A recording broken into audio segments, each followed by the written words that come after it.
What's up, everybody? This is 13 with Superior Mobile by 13. Today I've got myself a 2018 Ford Mustang GT convertible in the shop for some diode dynamics upgrades. We did the RGBW DRL kit as well as the RGBW Pro Series Demon Eyes.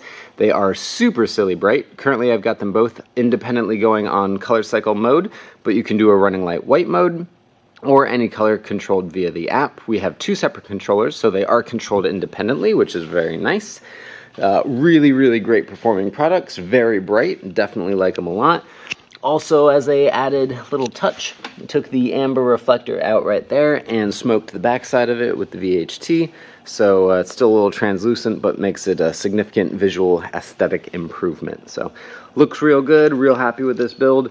It was real fun, good quality equipment. Any questions regarding products or pricing will be in the video description, so make sure to read that before you email me, 13@ByThirteen.com.